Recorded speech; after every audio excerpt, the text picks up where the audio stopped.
সবাই কেমন আছো? আজকে তোমাদের একটা গল্প শোনাবো। গল্পটার নাম কি জানো? আজব জুতো।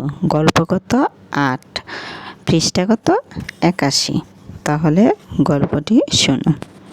মন্টি ও নয়ন ভাই বোন একদিন ওরা ফুলের বাগানে বেড়াতে বের হলো।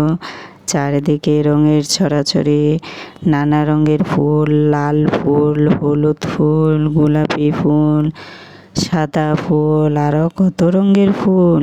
ফুলে ফুলে প্রজাপতি উড়াউড়ি দেখে ওরা যেন স্বপ্নের দেশে চলে যায়। ফুলের সুঘ্রাণে মন ভরে যায়। ফুল বাগানে হাঁটতে হাঁটতে হঠাৎ ওরা থমকে দাঁড়ালো। দেখলো 2 জোড়ো আজব জুতো, খুবই সুন্দর জুতো। ওরা তো অবাক, কার জুতো, কিসের জুতো, কোথা থেকে এলো এই জুতো?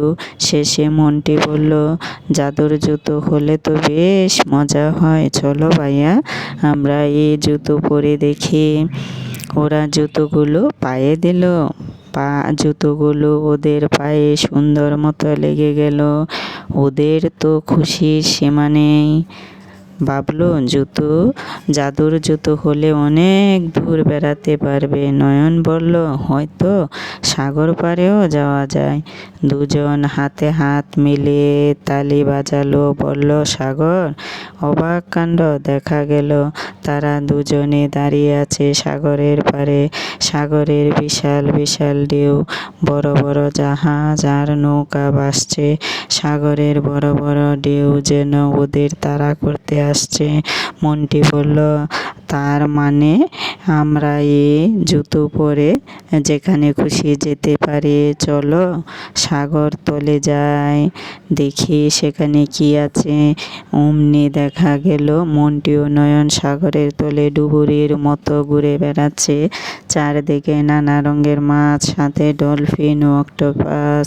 ডলফিন মাছগুলো তাদের সাথে সাথে ঘুরতে লাগলো। তখনই নয়ন দেখতে পেল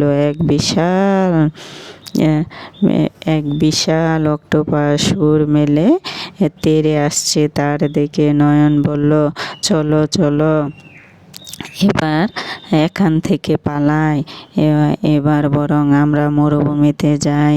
বলে হাতে হাতে হাত মেলালো। বলতে না বলতে ওরা মরুভূমিতে চলে এলো। মন্টি ও নয়ন উটের পিঠে চড়ে হেলে দুলে বেড়াতে লাগলো। চারদিকে শুধু বালি আর বালি চিকচিক করছে। মাঝে মাঝে উট আর খেজুর গাছের সারি। মন্টি বলল, মরুভূমি দেখতে অনেক সুন্দর, তবে খুব গরম। চলো বরফের দেশে যাই।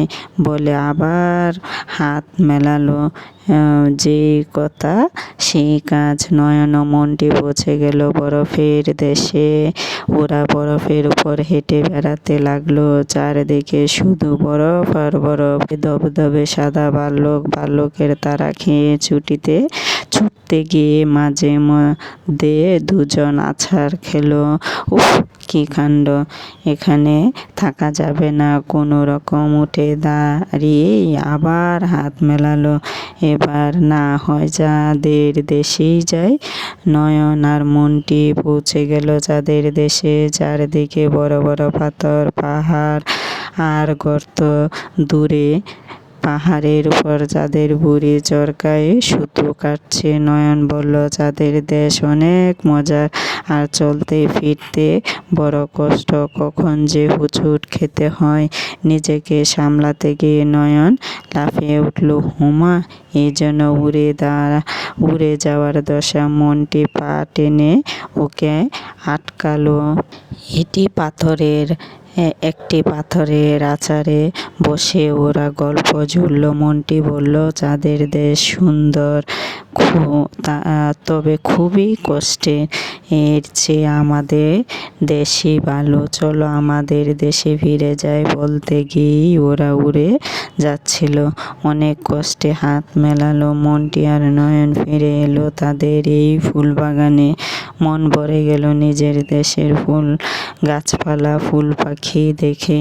এখানে অক্টোপাসের তাড়া নেই, বেশি গরম নেই, হাড় কাঁপানো ঠান্ডা নেই, হাঁটতে গিয়ে উড়ে যাওয়ার ভয় নেই। পরিচিত জায়গাগুলো আজ আরও বেশি সুন্দর মনে হলো। নিজের দেশ, নিজের জায়গার মতো শান্তি আর কোথাও নেই। ওরা খুশি মনে ওদের মাটি, ওদের বাড়ির পথ ধরল।